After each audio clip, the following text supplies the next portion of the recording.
히브리서 11장 24절부터 26절까지 봉독하겠습니다. 믿음으로 모세는 장성하여 바로의 공주의 아들이라 칭함받기를 거절하고 도리어 하나님의 백성과 함께 고난받기를 잠시 죄악의 낙을 누리는 것보다 더 좋아하고 그리스도를 위하여 받은 수모를 애굽의 모든 보화보다 더 큰 재물로 여겼으니 이는 상 주심을 바라봅니다. 아멘. 오늘은 히브리서 11장 24절에서 26절까지의 본문을 중심으로 하나님의 길, 하나님의 방법이라는 제목으로 함께 하나님 주시는 은혜를 나누기 원합니다. 2011년에 나온 책인데요.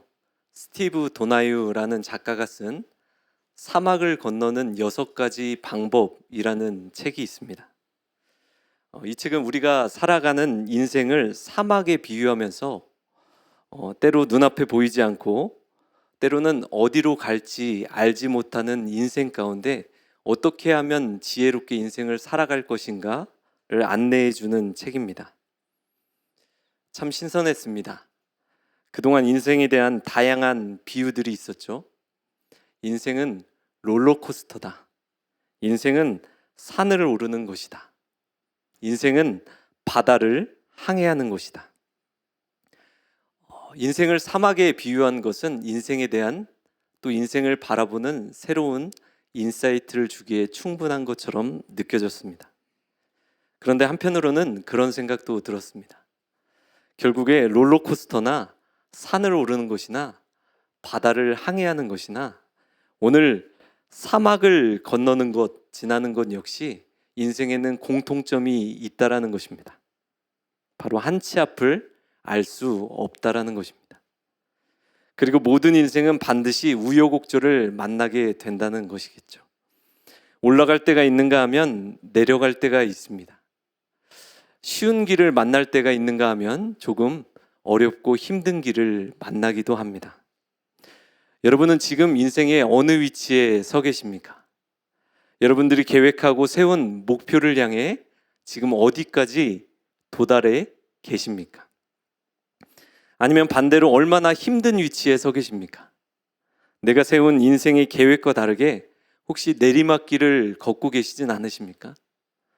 파도를 만나진 않으셨습니까?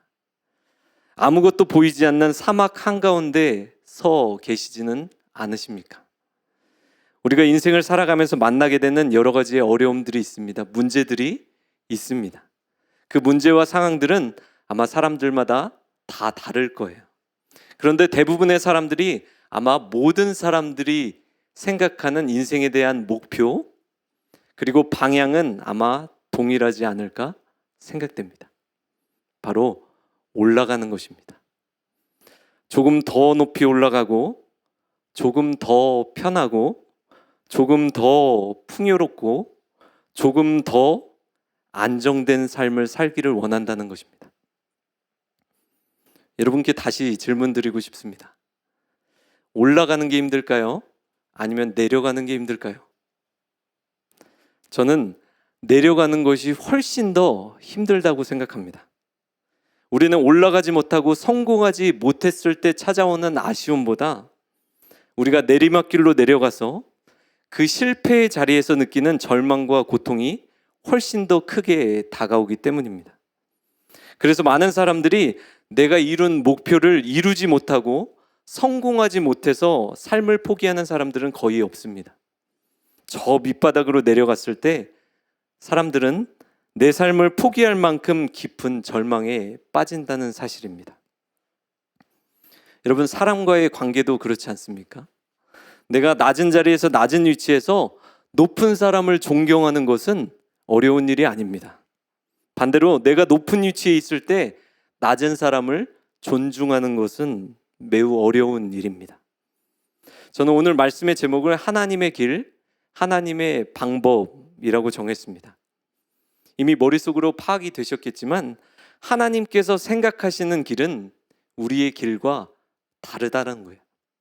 하나님의 방법은 우리의 방법과 다르다는 것입니다. 오늘 본문에서 소개하고 있는 인물이 있는데요. 바로 우리가 너무 잘 알고 있는 모세입니다. 모세는 우리가 흔히 생각했을 때 하나님께 부름받았던 80세 이후의 삶에 주목을 합니다. 그가 이스라엘 백성들을 출애굽시키고 가나안 땅으로 안내하는 리더의 역할로서 모세를 기억한다라는 거예요. 저는 히브리 민족의 지도자로서의 모세가 아니라 그 이전의 삶, 조금 더 이전의 삶이었던 그의 젊은 시절을 따라가 보고 싶습니다. 아시는 것처럼 모세는 바로의 궁궐에서 어린 시절을 보내게 됩니다. 당시 모세를 키웠던, 그러니까 나일 강가에서 모세를 발견하고 그를 양자로 삼았던 바로의 딸이 있었죠. 공주였죠. 그녀에 대해서는 성경에 자세하게 기록되어 있지 않지만 고대 이집트 문헌을 보면 그녀는 핫셉수트라는 이름을 가진 바로의 딸이었습니다. 그녀는 여성이었음에도 불구하고 정치적인 야망, 야욕이 아주 강했던 여인이었어요. 그래서 당시 남존여비 사상이 극도로 높은 시대였음에도 불구하고 그녀는 5번째 파라오가 돼서 실제로 이집트 땅을 다스렸다고 역사는 말해주고 있습니다. 그러한 공주 밑에서 모세는 학자들마다 다양하게 견해가 엇갈리지만 왕에 오르거나 왕의 버금가는 권력과 힘을 충분히 갖출 수 있는 위치에 있었다라고, 상황이었다라고 학자들은 말하고 있습니다. 누구보다도 부유했어요. 누구보다도 안정적이었습니다. 누구보다 명예로운 삶을 살 수 있는 모세였지만 그는 결국 그 길을 거부했다라는 것입니다. 그 길을 거절하였다는 것입니다. 우리 본문 24절 말씀 함께 읽어보겠습니다. 믿음으로 모세는 장성하여 아들이라 칭함받기를 거절하고. 아멘. 자, 그렇다면 모세가 사람들이 우러러보는 자리를 거절하고 스스로 낮은 자의 삶을 선택한 이유가 무엇일까요? 그를 움직이게 했던 동기가 있었다면 그것이 무엇이었을까요? 출애굽기 2장을 살펴보면 모세가 그의 인생에 큰 오점을 남기는 한 사건이 있습니다. 어느 날 모세는 애굽 사람이 자신의 동족이던 히브리인을 때리는 것을 목격하게 돼요. 그리고 격분한 모세는 그 애굽 사람을 쳐서 살해하고 마는 비극을 남기게 됩니다. 그러고 보면 모세는 참 우발적이고 불의를 보면 못 참는 성격 맞아요. 훗날 그는 광야에서도 화를 주체하지 못해서 지팡이로 바위를 내리치고 십계명판까지 깨트렸죠. 그보다 훨씬 전 젊은 시절의 모세였으니 이러한 행동이 전혀 이상해 보이지 않습니다. 그런데 저는 이 사건의 말씀을 보면서 새롭게 눈에 들어온 말씀이 있었습니다. 바로 2장 11절 말씀입니다. 제가 앞부분 읽어드리겠습니다. 모세가 장성한 후에 한 번은 자기 형제들에게 나가서 그들이 고되게 노동하는 것을 보더니, 모세는 보았습니다. 무엇을요? 사랑하는 동족이 겪는 고통과 아픔을 보았다는 거예요. 우리가 밑으로 내려가기 위해서 가장 중요한 마음의 동기가 있다면 그것은 긍휼한 마음이라는 것입니다. 불쌍하게 여기는 마음이라는 것입니다. 출애굽기를 보면 이스라엘 백성들이 간절히 하나님께 원하고 하나님께 바라고 하나님께 기도했기 때문에 하나님께서 그들을 출애굽 시키셨다고 생각하지만 사실은 그렇지 않습니다. 출애굽기 3장 7절을 보면 하나님께서 이스라엘 백성의 고통을 분명히 보고 그들의 근심을 알았다고 말씀합니다. 하나님께서 그들을 향한 긍휼함을 갖고 계셨다는 거예요. 모세에게도 하나님의 마음, 그 긍휼히 여기는 마음이 있었기 때문에 포기할 수 있었던 것입니다. 바로의 공주의 아들이라 칭함받기를 거절할 수 있었던 것입니다. 부유하고 화려한 자리가 아니라 배고프고 힘든 자리로 내려갈 수 있었습니다. 예수님도 그러셨죠. 가장 높은 자리에서, 가장 영광스러운 보좌에서 가장 낮은 자의 모습으로 내려오십니다. 이 땅에서도 부유하고 명망 있는 사람들이 아닌 일부러 병자들을 찾아다니세요. 그리고 고아와 과부들의 친구가 되주셨습니다. 그리고 가난하고 연약한 수많은 사람들이 예수님께 왔을 때, 예수님을 따라왔을 때 예수님은 그들을 보시며 이렇게 반응하십니다. 우리 마태복음 9장 36절 말씀 함께 읽어보겠습니다.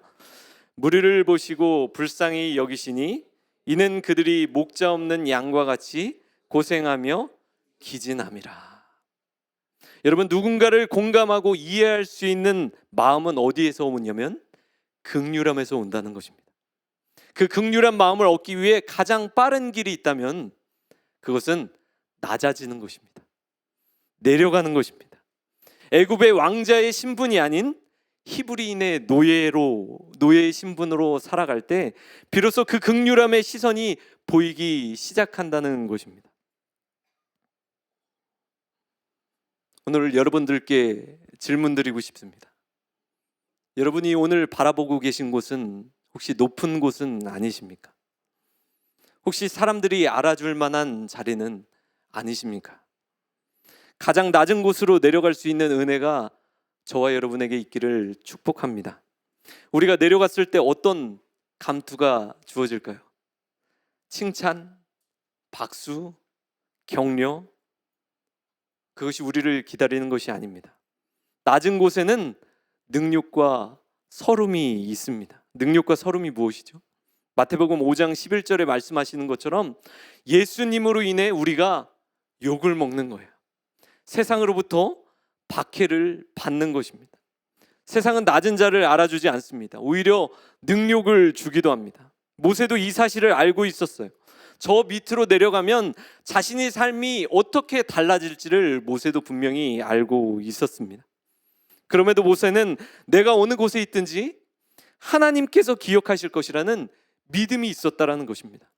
애굽의 어떤 보화보다 하나님의 길을 걸으며 받게 되는 수모와 능력이 비교할 수 없는 가치라는 것을 알고 있었다는 것입니다. 제가 예전에 그 개척교회를 잠깐 했었는데요. 개척교회는 특별하게 사역이 없어요. 그래서 이제 보통 주중에는 저희 아내와 함께 이제 전도를 나가고 주말에는 저희 아이들과 함께 전도를 했었습니다.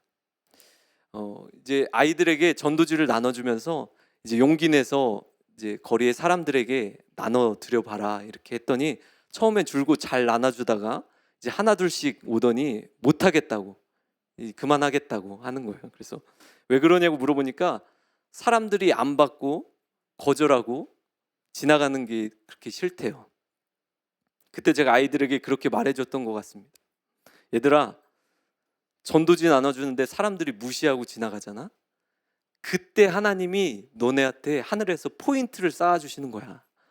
그래서 아빠는 이렇게 전도지 나눠주다가 거절하고 지나가면 속으로 땡큐, 아싸해. 여러분, 예수님 일하다가 예수님으로 인해 무시당하는 것 행복한 일입니다. 가치 있는 일입니다. 하나님께서 가장 기뻐하시는 일입니다. 낮은 곳으로 내려가셔서 주님을 위해 기꺼이 능욕 받으실 수 있는 여러분들이 되십시오. 여러분, 2000년의 역사 동안 교회의 부흥은 어떤 능력이나 화려함에 있지 않았습니다. 아무도 알아주지 않는 자리에서 묵묵하게 하나님께서 기뻐하시는 일을 할 때 하나님께서 인정하십니다. 하나님께서 일하십니다. 결국에 하나님이 사용하시는 사람은 겸손한 사람이라는 거예요. 예수님처럼 세상에서 낮아지고 능욕을 받을 수 있는 사람을 하나님은 지금도 찾으신다라는 것입니다. 오늘 본문을 읽으면서, 아니 성경 전체의 흐름을 이해하면서 깨달았던 것이 바로 이것이었습니다. 출애굽기를 보면 하나님의 목적이 분명하시잖아요. 출애굽시키는 것이 하나님의 목적이시잖아요. 예수님이 오신 목적도 인간을 구원하는 것에 있으셨잖아요. 그렇다면 하나님의 이 목적들을 생각했을 때 모세를 애굽의 권력의 자리에 세워서 출애굽시키는 것이 쉬울까요? 아니면 노예 신분이었던 평범한 히브리 사람 모세를 사용하는 것이 쉬웠을까요? 자, 예수님을 생각해 볼 때 예수님이 전능의 왕으로 오셔서 그가 갖고 있는 권위와 능력으로 세상을 구원하시는 게 빠를까요? 아니면 작은 유대 땅 베들레헴 말구유에서 태어나서 연약한 인간의 모습으로 구원하시는 게 쉬울까요? 여러분, 이것이 바로 하나님의 길이라는 것입니다. 이것이 바로 하나님의 방법이라는 것입니다. 사복음서에 보면 예수님께서 공생애를 시작하시기 전에 사단으로부터 시험을 받으세요. 사단은 예수님께 이렇게 시험합니다. 이르되 이 모든 권위와 그 영광을 내가 내게 주리라. 그러므로 내가 만일 내게 절하면 다 내 것이 되리라. 예수님이 어떻게 하셨을까요? 예수님은 높은 곳에 있는 권위와 영광과 소유 대신에 낮은 곳으로 내려가셨더라고요. 시험을 받으시고 예수님이 어디로 가셨냐면 마태복음 4장 13절 16절 말씀 우리 함께 읽어보겠습니다. 나사렛을 떠나 스불론과 납달리 지경 해변에 있는 가버나움에 가서 사시니 흑암에 앉은 백성이 큰 빛을 보았고 사망의 땅과 그늘에 앉은 자들에게 빛이 빛이었도다 하였느니라. 아멘. 예수님께서 권위와 영광과 소유를 거부하시고 가신 곳은 낮은 곳이었습니다. 흑암이 짙은 곳이었고 사망의 그늘이 있는 곳이었습니다.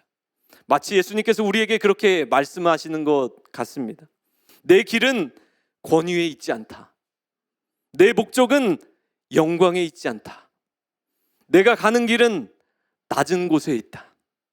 사망과 흑암에 매여 있는 자들과 함께하는 것이, 그들의 친구가 되는 것이 나의 길이고 나의 방법이다. 한국에서 특수목회를 하시는 한 목사님이 계세요. 저도 그분이 어떤 분인지 잘 모르고 또 그렇게 유명하시지도 않아서 여러분도 아마 잘 모르실 겁니다. 제가 어느 날 그분 간증을 듣는데 너무 은혜가 되었습니다. 그리고 회개가 되었습니다. 이제 서진교 목사님이라는 분이십니다. 그분의 간증으로 말씀을 마무리하고 싶습니다. 나는 어느 추운 겨울에 얇은 잠바 하나를 걸친 한 노숙인이 내게 다가오는 것을 보게 됐습니다. 그때 나는 아무것도 줄 것이 없었습니다. 그저 내가 갖고 있던 것은 오래전 아내가 나에게 선물해준 목도리 하나뿐이었습니다. 아까운 마음도 들었지만 이거라도 드려야겠다는 마음에 나는 서둘러 목도리를 풀어서 그 노숙인의 목에 감아주었습니다. 그러자 노숙인은 한참을 말없이 나를 쳐다보더니 유유히 내 곁을 떠났습니다. 나는 그때 깨달았습니다. 아, 예수님이 나한테 왔다 가셨구나. 그때부터 나의 목회의 방향은, 또 인생에서 가장 중요한 가치는 완전히 바뀌게 되었습니다. 마지막으로 잠깐 이 목사님의 간증 중에 한 부분을 영상으로 보겠습니다. 우리가 신앙생활 하다 보면 아무리 하늘을 향해 울부짖어도 응답이 없을 때가 있어요. 네. 답답할 때가 있어요. 네. 근데 저는 이제 아는 겁니다. 낮은 데를 가면 돼요. 그래요. 거기 계세요. 그래요. 가까이 계세요. 그래요. 만나면 엄청난 은혜를 주세요. 그렇죠. 나를 너무 기쁘게 바라보시는 그 주님의 눈빛이 너무 선명해서 제가 부끄러울 지경이에요. 예. 그러니까 주님을 만나는 길은, 주님 우리 만나시려고 하늘에서 이 땅으로 내려오셨잖아요. 그 주님은 지금도 여전히 우리하고 함께 하시려고 가장 낮은 데에 있거든요. 그러네요. 높은 데에 있으면, 높은 데에 갈 수 있는 사람은 한정적이잖아요. 우리가 만날 수가 없죠. 네.